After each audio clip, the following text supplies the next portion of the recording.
How much do you expect this to change tomorrow? I know I feel great to be home. You know, we have one of the best home records in the NBA because our fans are so great, and we play with a different sense of urgency and energy. So I'm excited about it. Slowing the pace down, what advantages are there to that project? I don't think at any point in time we've ever talked about slowing the pace down. Last year, this year, we don't. It's not about slowing the pace down. It's less turnovers, which increases the pace, and more ball movement. If you just keep the ball on one side of the floor, if you don't get a lot of ball movement, then other guys are allowed to rest. And so it's the right type of pace that you need to make sure that we're having. We don't want to slow the ball down. They have great guys, but we still stand by the fact that we have the best downhill guy in the NBA in Bron, who creates so many open shots for Kyle Korver, for JR, for Kevin, and for Channing, who all get a lot of threes in transition. So to slow up the pace would be changing who we are. We just have to play with the right type of pace and the right type of ball movement. How important, if you play the inside-out game, will it be for those outside guys to, obviously nail down their shots? Yeah, this is not about scoring. This is about us playing defense, us playing the right way, us making second and third efforts, which it hasn't been at the rate that we would have liked. They've just been sustaining their efforts for longer periods of time. It's not. What did we score? 110 last game.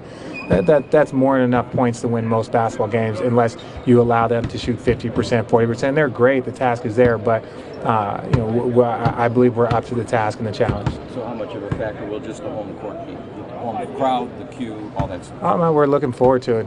They're always one of the best in the league. I expect our crowd to have a new sense of energy that we haven't seen in the postseason, and I think our guys feed off of it. Why does that help? The home court helps because you have your same routine. I think you're able to get extra shots up at shoot around. You're able to eat the stuff that you like. You're able to kind of get your same routine. You have to understand on the road, you're staying in a hotel, the room service. There's just a routine that you're able to do. And whenever you can do something consistently, like if you're not shooting the ball well, you can go and shoot tonight at home. You can go shoot in the morning. You can get extra shots up before, after practice. You can get yourself into more of a rhythm. Plus, we're in our normal time zone. You're just a little bit more acclimated to everything in our locker room versus what's in that locker room. You got hot tub, cold tub, just so many more things to get your body ready that goes into that situation. Hey, Matt. Hey, Richard, how much has the league changed the stuff? Because you came in playing really fast with the Nets. Yeah. Is this even faster?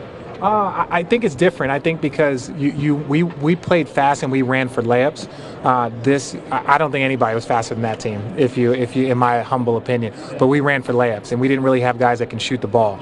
This is different now because you have guys running for threes, so the lanes are a lot more open. When you have J-Kid going downhill, and you had me and Kenyon or Vince trying to get dunks. That was really, really tough. It put a lot of pressure on the defense, and then guys like Kerry Kittles would come in, Rodney Rogers would shoot threes on the secondary. Now you have guys sprinting and stopping at the three-point line, which is different. And they have multiple guys. We have multiple guys. Like Kyle Korver, I don't think has gotten a layup, in the playoffs, but. He's sprinting to the three-point line. He is opening it up for the guys going downhill, and so it's different. And looking back on it, I wish we probably would have had one or two more shooters back in my Jersey days. But I think it's a little bit different, but it's the same premise, very similar to Magic and all those guys when they used to run. It's running has the same mentality. What do you think would have been? You guys would have been criticized. Can you imagine in your second year? You're on the break and you pass up a layup to kick out to a three. Well, I get in trouble for it now. Because I'm starting to run. I try and run for a layup, and they're telling me to run wide to the three-point line. Where I've been ingrained for 10 years to try and get a layup first, and if you don't have it, to work your way out. But even then, for a guy like myself who I feel like does a good balance of shooting threes and drives, if I catch it at the three-point line and I have a man closing out to me, it opens up the lanes for drives, or you get open shots. So you understand it, and the game has evolved. Again, the minute you get a bunch of big men that can post up again, the three-point shot will change a little bit.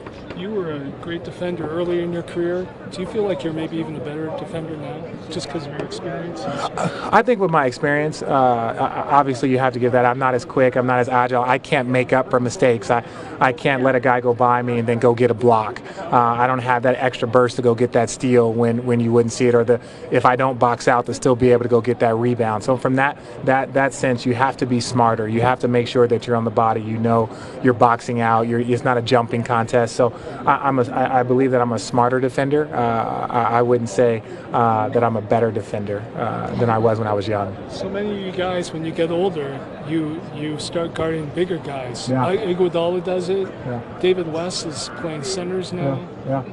Well, it's a versatility that you're able to bring because you understand that your job is just to either box out or to keep the spacing, and you also understand they have to guard you on the other end. So it's a versatility that you give to wing players. Bron guards bigger guys. I did it. Jason Kidd even did it when I was younger. You know, guarding 2s, 3s, 4s, whoever it was. As long as it wasn't a guy with a over-the-top height advantage, we used to switch 1 through 4 with with Kenyon and Jay Kidd because we had those guys that could defend multiple positions. So it's something that's been coveted for a long time in this league, and it's going to continue to be. It's amazing how the great players change the game. Like Jason Kidd changed the game the way he pushed the ball. Yeah. LeBron's changed it. Curry, Durant.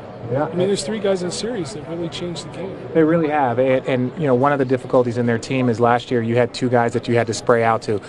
In transition, you had to find Clay, you had to find Steph, and now they have a 3rd guy that can shoot dribble up threes that you have to find in transition that will shoot deep threes, and it makes it more difficult. I think we have to do a much better job not only of communicating but getting back on the raise of a shot. There's things, again, we still stand by the fact that they're doing a great job of everything that they're doing, but you know, there are things that we can do to put ourselves in a better position to be successful.